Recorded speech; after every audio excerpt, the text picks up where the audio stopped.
இந்த FBI ஹிஸ்ட்ரியிலேயே solve பண்ணாத ஒரு ரொம்ப இம்பார்ட்டண்ட்டான கேஸ்னால் அது இந்த ஃப்ளைட் ஹைஜாக் கேஸ் தான் சொல்லுவாங்க. நிறைய எவிடன்ஸ் இருக்குது, நிறைய ஐ விட்னஸஸும் இருக்குது, அவ்வளோ மேன் பவரும் இருக்குது. ஆனால் இருந்தாலுமே 50 வருஷத்துக்கு மேலேயும் சால்வ் பண்ணாமல் இருந்த ஒரு கேஸ்னால் அது இந்த கேஸாக தான் இருக்க முடியும்.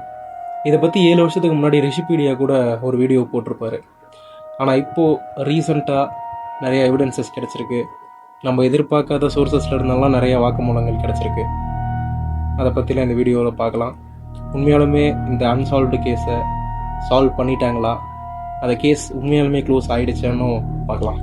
வாங்க இன்றைக்கி வீடியோக்குள்ளார போகலாம். நான் உங்கள் host Raven. Welcome to Black take.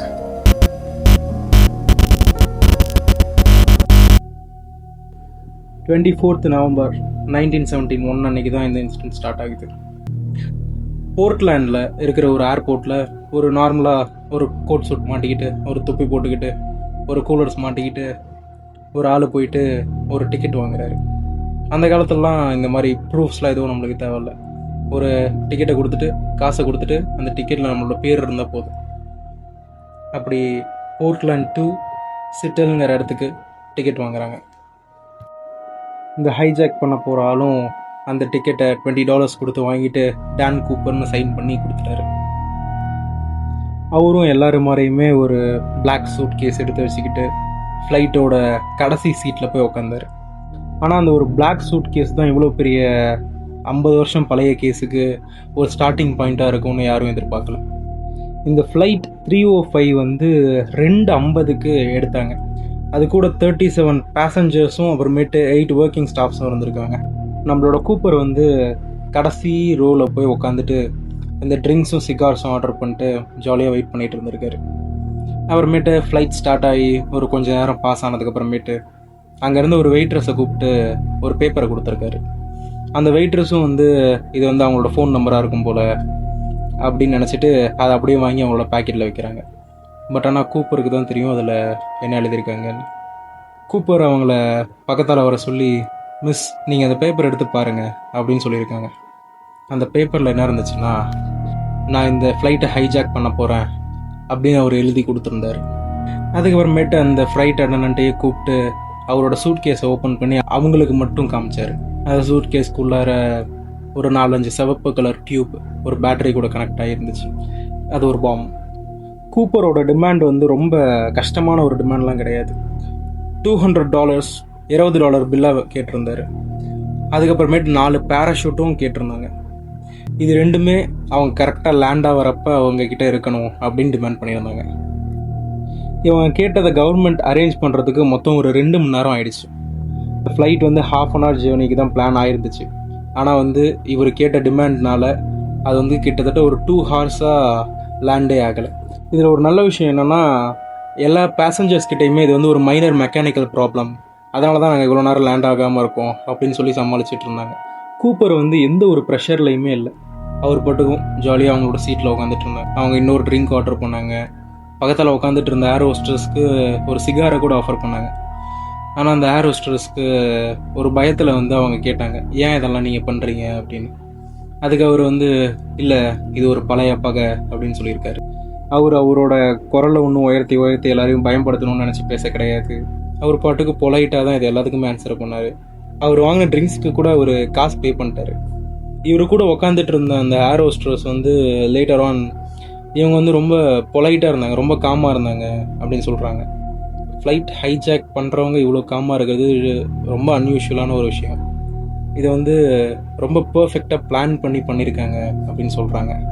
இது இந்த சியாட்டலுங்கிற இடத்துல லேண்ட் ஆனதுக்கு அப்புறமேட்டு இந்த கூப்பர் வந்து எல்லா பேசஞ்சர்ஸையுமே விட்டுட்டார். வெறும் 2 க்ரூ மெம்பர்ஸை மட்டும் ஃப்ளைட்டில் வச்சுக்கிட்டு மீதி இருக்க எல்லா க்ரூ மெம்பர்ஸையும் கூட விட்டுட்டார். அப்புறமேட்டு இவர் கேட்ட மாதிரியே அந்த காசு, அந்த பேராஷூட், அப்புறமேட்டு இந்த ஃப்ளைட்டுக்கும் திரும்ப பெட்ரோலையும் ரீஃபியூவல் பண்ணிட்டாங்க. அதுக்கப்புறமேட்டு இவர் வந்து அந்த பைலட் கிட்ட மெக்சிகோ சிட்டிக்கு போக சொல்லி கேட்குறாரு. அதே மாதிரி 10,000 அடிக்கு மேலே பறக்கவும் கூடாதுன்னு சொல்லியிருக்காரு.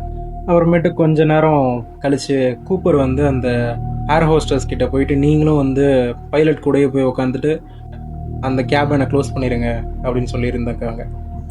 அதுக்கப்புறமேட்டு ஒரு கொஞ்ச நேரம் கழித்து வெளியே வாங்கன்னு சொல்லியிருக்காங்க. இவங்க கொஞ்ச நேரம் கழித்து வெளியே வந்து பார்க்கையில் கூப்பர் அந்த இடத்துல இல்லை. கீழே ஒரு ரெயின் ஃபாரஸ்ட்லேயே அவர் வந்து அப்படியே எஜெக்ட் ஆகி போயிருந்திருக்காரு. ஆனால் அவர் குதித்த நேரம் வந்து பயங்கர கோல்டான ஒரு நேரம். அது மட்டும் இல்லாமல் அவர் வந்து வெறும் ஒரு கோட் சூட்டை தான் போட்டுட்டு இருந்தார். அதெல்லாம் வச்சுக்கிட்டு 10,000 அடிக்கு மேலே இருந்துட்டு ஒரு ஃப்ளைட்டில் இருந்துட்டு குதிச்சாலாம் ஒன்று அவர் வந்து ரொம்ப லக்கியான ஒரு பர்சனாக இருக்கணும், இல்லைன்னா அவர் இந்நேரத்துக்கு செத்து போயிருக்கணும். இந்த ஒரு இன்சிடென்ட் முடிஞ்சதுக்கப்புறமேட்லேருந்து கிட்டத்தட்ட ரொம்ப வருஷத்துக்கு இவர் ஒருத்தங்களை தேடிக்கிட்டே இருக்காங்க. கிட்டத்தட்ட ஒரு 200-300 சஸ்பெக்ட்ஸுக்கு மேலே தேடி இருந்திருக்காங்க. அதுக்கப்புறமேட்டு இந்த ஃபாரஸ்ட் ஃபுல்லாக சிவிலியன்ஸ் கூட வந்து வாலண்டியர் பண்ணி கூட தேடி இருக்காங்க. ஆனால் அந்த இடத்துல ஒரு பேராஷூட் கூட கிடைக்கல, ஒரு சூட்கேஸ் கூட கிடைக்கல, ஒரு $1 பில்லு கூட கிடைக்கல. அப்புறமேட்டு கிட்டத்தட்ட ஒரு 5-6 வருஷம் கழித்து ஒரு எவிடன்ஸ் கிடைக்குது. ஒரு சின்ன பையன் இந்த கொலம்பியா ரிவருக்கு பக்கத்தால் ஒரு 3 கட்டு காசு கண்டுபிடிச்சிருக்கான். அந்த 3 கட்டுமே ஒரு மாதிரி ஒரு ரொம்ப டேமேஜ் ஆன ஒரு ஸ்டேஜில் தான் இருந்திருக்கு. அந்த 3 கட்டு காசுடைய சீரியல் நம்பருமே கூப்பர் கிட்ட கொடுத்த அந்த சீரியல் நம்பர் தான். இது மட்டும்தான் கிடைச்ச ஒரே ஃபிசிக்கல் எவிடன்ஸ் இந்த கேஸில். வேறு எதுவுமே கிடைக்கல. இதுக்கப்புறமேட்டு எவ்வளவோ தேடுறாங்க. ஆனால் வந்து ஒரு 45 வருஷம் கழித்து இந்த கேஸை வந்து அப்படியே க்ளோஸ் பண்ணிடுறாங்க. ஏன்னா இதில் எந்த ஒரு மூமெண்ட்டுமே இல்லை. இந்த கேஸுடைய ஹிஸ்ட்ரி இவ்வளோ தான். ஆனால் இந்த கேஸை சால்வ் பண்ணணும்னா இது கூட இன்னொரு கேஸையுமே நம்ம தெரிஞ்சுக்க வேண்டியது வரும். கூப்பரோடைய ஹைஜாக் நடந்து 5 மாதம் கழித்து இன்னொருத்தங்க இன்னொரு பிளெயினில் அதே மாதிரி திரும்ப காசை டிமாண்ட் பண்ணி ஏறியிருக்கான். April 7th, 1972 அன்னைக்கு ரிச்சர்ட் ஃப்ளாய்ட் மெக்காய் ஜூனியர் அப்படின்னு ஒருத்தர் ஒரு ஃப்ளைட்டில் போர்ட் ஆகி அதே மாதிரி டிமாண்ட் பண்ணியிருக்காரு. இவர் வந்து யூஎஸ் மிலிட்ரியில் ஒரு இம்பார்ட்டண்ட்டான ஆள், ஒரு நல்ல லெவலில் தான் இருந்திருக்காரு. ஆனால் வந்து இவருக்கு வந்து ரொம்ப அடி மேலே அடி விழுந்து நிறைய கடன்களையும் வாங்கி, அது மட்டும் இல்லாமல் இவருடைய ஒய்ஃபும் அப்புறமேட்டு 2 குழந்தைகளையும் டேக் கேர் பண்ணி ஆகணும். அதனால் இவரோட வாழ்க்கையில் ஒரு பாயிண்டில் ஒரு ஹைஜாக் பண்ணுறது தான் ஒரே சொல்யூஷன் போல் அப்படின்னு இவர் நினச்சிருக்காரு. இவர் ஃப்ளைட் ஏறி 20 நிமிஷம் கழித்து இவர்கிட்ட இருந்த ஒரு கிரெனேடையும் பிஸ்டலையும் காமிச்சு அந்த ஃப்ளைட்டை ஹைஜாக் பண்ணியிருக்காங்க. அப்புறமேட்டு இந்த க்ரூ கிட்ட அவரோட ஒரு என்வலப்பை தராரு. அந்த என்வலப்புக்குள்ளார ஹைஜாக்கிங் இன்ஸ்ட்ரக்ஷன்ஸ் அப்படின்னு போட்டு சில டிமாண்ட்ஸ் எல்லாமே டைப் பண்ணி வச்சுருக்காங்க. இவர் வந்து $5,000 அப்புறமேட்டு 4 பேராஷூட்டையும் டிமாண்ட் பண்ணியிருக்காங்க. இவர் என்ன தான் கூப்பர் மாதிரி அப்படியே பண்ணிக்கிட்டு இருந்தாலும் சில விஷயங்கள் 2 பேத்துக்கும் மாறுபடுது. கூப்பர் வந்து ரொம்ப கம்மி காசு தான் கேட்டார். அதே மாதிரி அவர் வந்து யாரையும் பயன்படுத்தவும் ட்ரை பண்ணல. அதே மாதிரி அவர் பக்கா காமாக இருந்தார். ஆனால் மெக்காய் வந்து நிறையா துப்பாக்கி கிரனைட்லாம் வச்சு எல்லாருமே பயமும் படுத்தினாங்க. அதே மாதிரி காசையும் அதிகமாக கேட்டாங்க. அதே மாதிரி பயங்கர நர்வஸாகவும் இருந்தாங்க. ஆனால் மெக்காய் வந்து கூப்பர் மாதிரி தப்பிக்கலாம் செய்யலை. மெக்காய் வந்து ஈஸியாகவே மாட்டிக்கிட்டார். அவருடைய அந்த வீட்டில் இருந்த டைப்ரைட்டர் அப்புறமேட்டு அவருடைய காசையும் கொண்டு போய் வீட்டில் ஒரு கார்ட்போர்ட் பாக்ஸில் தான் மறைச்சி வச்சுருந்துருக்காரு. இந்த மாதிரி நிறைய சில்லி விஷயம் பண்ணி நல்லாவே மாட்டிக்கிட்டார். அப்புறமேட்டு இவருக்கு வந்து 45 வருடங்கள் ஜெயில் தண்டனையும் கொடுத்துட்டாங்க. ஆனால் இதோடைய மெக்காய் சும்மா இல்லை. இதுக்கப்புறமேட்டு அவர் ஜெயிலுக்கு போனதுக்கு அப்புறமேட்டும் கொஞ்ச நாட்கள் கழித்து அவர் வந்து ஒரு ஃபேக்கான பிஸ்டலை க்ரியேட் பண்ணி அதை வச்சு எல்லாருமே பயன்படுத்தி அங்கேருந்து அப்புறமேட்டு உடச்சிட்டு வந்து தப்பிச்சு அவர் அதுக்கடுத்து கொஞ்ச நாள் வெளியே சுற்றிட்டு இருந்திருக்காரு. ஆனால் FBI வந்து அவரை சும்மா விட்டல. அதுக்கடுத்து வெறும் 3 மாதத்தில் அவர் எங்கே இருக்காருன்னு கண்டுபிடிச்சி அவரை ட்ராக் பண்ணி அவரோட வீட்டுக்கு போயிட்டாங்க. அதுக்கப்புறமேட்டு இவர் வந்து ஃபைட் பேக் பண்ணுறதுக்கு ஒரு வெப்பன் எடுத்ததும் ஒரு ஏஜென்ட் வந்து அவங்கள சுட்டு கொண்டுட்டாங்க. இவர் வந்து சாகிறதுக்கு முன்னாடி இவர் தான் கூப்பர்னு சொல்லி ஒத்துக்கவும் இல்லை, அவர் கூப்பர் இல்லை அப்படின்னும் அவர் சொல்லலை. இதனாலேயே வந்து 2 தரப்பாக பிரிஞ்சுட்டாங்க. ஒரு சில பேர் வந்து இவர் தான் கூப்பர் அப்படின்னு சொல்கிறாங்க, இன்னும் சில பேர் வந்து இவர் கூப்பர் இல்லை அப்படின்னு சொல்கிறாங்க. 2 பக்கத்துலையுமே வந்து நல்ல ஸ்ட்ராங்கான எவிடன்சஸ் இருக்குது. இவர் கூப்பர் இல்லைன்னு சொல்கிறவங்க பார்த்தீங்கன்னா இவரோட ஏஜ் டிஃப்ரென்ஸை சொல்லுவாங்க. அதே மாதிரி இவங்களோட கலர் டிஃப்ரென்ஸையும் சொல்லுவாங்க. நிறையா ஃபிசிக்கல் டிஃப்ரென்சஸும் இருந்துச்சு. ஆனால் இவங்க வந்து கூப்பர் தான் அப்படின்னு சொல்கிறவங்க வந்து அவங்க வந்து எவ்வளோ பர்ஃபெக்டாக அந்த பிளானை பண்ணியிருக்காங்க, எவ்வளோ சிமிலராக இருந்திருக்கு அப்படின்னு கூட கம்பேர் பண்ணுறாங்க. FBI இதை என்னன்னு சொல்கிறாங்கன்னா, ஒன்று ரிச்சர்ட் மெக்காய் வந்து டிபி கூப்பராக இருக்கணும், அப்படி இல்லைன்னா அவர் தான் இருக்கிறதுலே கிரேட்டஸ்ட் காப்பி கேட்டாக இருக்கணும். அடுத்த ஒரு 50 வருஷத்துக்கு யாராலையுமே வந்து இந்த 2த்தில் எது உண்மைன்னு சொல்லவே முடியல. ஆனால் இப்போ ரீசெண்டாக 2 பேர் சொல்லியிருக்காங்க. அந்த 2 பேர் யாருன்னா மெக்காயோட 2 குழந்தைங்க. இவங்க வந்து இதை கொஞ்ச நாளாகவே அது இவங்களோட மைண்டில் தான் இருந்திருக்கு. ஆனால் வந்து என்ன ஒரு பிரச்சனைனா கூட இவங்களோட அம்மா உயிரோடையே இருந்திருக்காங்க. என்ன வந்து இந்த ரிவீல் பண்ணுறதுல ஒரு சில பிரச்சனை வரும்னா, இப்போது மெக்காய் இல்லை. ஆனால் வந்து மெக்காய் தான் கூப்பர் அப்படின்னு சொல்லிட்டாங்கன்னா அவங்களோட ஒய்ஃப் மேலே கேஸ் விழுகும். அதனால் வந்து அது இந்த 2 குழந்தைங்களுக்கும் தான் பிரச்சனை ஆகும்னு சொல்லி அவங்க சைலண்ட்டாகவே இருந்தாங்க. இந்த கூப்பர் கேஸை பற்றி நடக்கிறது எல்லாத்தையுமே பார்த்துக்கிட்டே இருந்தாங்க. அதுக்கப்புறமேட்டு 2016 இந்த கூப்பர் கேஸை FBI க்ளோஸ் பண்ணுறாங்க. 2020 கேரன் மெக்காய் இறந்து போயிடுறாங்க. இப்போ அந்த 2 குழந்தைங்களுக்கும் உண்மையை வெளியே சொல்கிறதுல எந்த ஒரு பிரச்சனையும் கிடையாது. ஆனால் இவங்க 2 பேர்த்துக்குமே கூட எவிடன்சஸ் தேவை FBI கிட்ட போய் இதை சரியாக சொல்கிறதுக்கு. அதனால் இவங்க வந்து இவங்களோட ஃபேமிலி ப்ராப்பர்ட்டிஸ் எல்லாத்தையுமே ஒரு அலசுறாங்க. அப்புறமேட்டு இவங்களோட கிராண்ட்மா எதெல்லாம் ஹோல்டு பண்ணியிருக்காங்கன்னு அதையும் போய் பார்க்குறாங்க. அதில் சிக்கின சில விஷயங்கள் தான் ரொம்ப ஆச்சரியமாக இருக்குது. முதல் விஷயம் என்னென்னா, இந்த பேராஷூட் உடைய அந்த ஸ்ட்ராப்பும் அப்புறமேட்டு அந்த பேராஷூட் வைக்கிற அந்த பேக்கும் கிடச்சிச்சு. ஆனால் இது வந்து ஒரு யூஸ்வலான ஒரு விஷயம் கிடையாது. இது வந்து ரொம்ப ஹெவியாக மாடிஃபை பண்ணியிருந்துச்சு. எப்படி சொல்லணும்னா, சில ஹேண்டில்ஸ் எல்லாம் லெஃப்ட் சைடில் இருக்கிறதுக்கு பதிலாக ரைட் சைடில் இருந்துச்சு. அப்புறமேட்டு ஹேண்டில்ஸோட ஷேப் எல்லாமே மாறி இருந்துச்சு. நம்மளோட கூப்பருக்கு FBIயால் கொடுக்கப்பட்ட இந்த பேராஷூட்ஸ் எல்லாமே ஏர்ல் காசி அப்படிங்கிற ஒருத்தரால் தான் கொடுக்கப்பட்டது. இவர் வந்து ஒரு ஸ்கை டைவிங் இன்ஸ்ட்ரக்டர். FBI வந்து கேட்டப்ப காசி வந்து மொத்தம் 4 கொடுத்தாரு.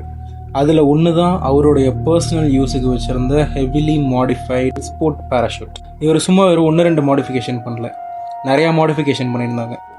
50 வருஷத்துக்கு முன்னாடி கூப்பர் கிட்ட கொடுத்த அந்த ஒரு பேராஷூட்டை FBI இவ்வளோ நாளாக தேடி தேடி தேடி தேடி எங்கேயுமே கிடைக்காதது மெக்காயோட ஒரு பிளேஸில் கிடச்சிருக்கு. அதுக்கப்புறமேட்டு இதே இடத்துல இன்னொரு லாக் புக் கிடச்சிருக்கு. அந்த லாக் புக்கில் வந்து இவர் நிறைய பேராஷூட் ட்ரைனிங்ஸ் எடுத்ததெல்லாம் ரெக்கார்ட் ஆகிருக்கு. இதுக்கப்புறமேட்டு FBI வந்து இந்த எல்லா எவிடன்ஸையுமே அவங்க கூட எடுத்துகிட்டு போயிட்டாங்க. அதுக்கப்புறமேட்டு இன்னும் ஒரு 2-3 மாதம் கழித்து திரும்ப கூட வந்து அவங்களோட எல்லா ப்ராப்பர்ட்டிஸையுமே திரும்ப கூட சர்ச் பண்ணி பண்ணாங்க. ஆனால் இப்போ வரைக்குமே அந்த கேஸ் வந்து 2014 க்ளோஸ் ஆனதாகவே தான் இருக்குது. இன்னும் வந்து அதை ஓப்பன் பண்ணாங்க அஃபீஷியலாக அப்படின்னு யாருமே சொல்லலை. இந்த எடுத்துகிட்டு போன பேராஷூட்டும் கூப்பர் கிட்ட கொடுத்த அந்த பேராஷூட்டும் ஒன்று தானும் இன்னும் FBI சொல்லலை. இப்போ வரைக்கும் FBI வந்து சைலண்ட்டாகவே தான் இருக்காங்க. அவங்க சைலண்ட்டாக இருக்கிற ரீசன் என்ன ஏதுன்னு நம்மளுக்கு தெரியாது.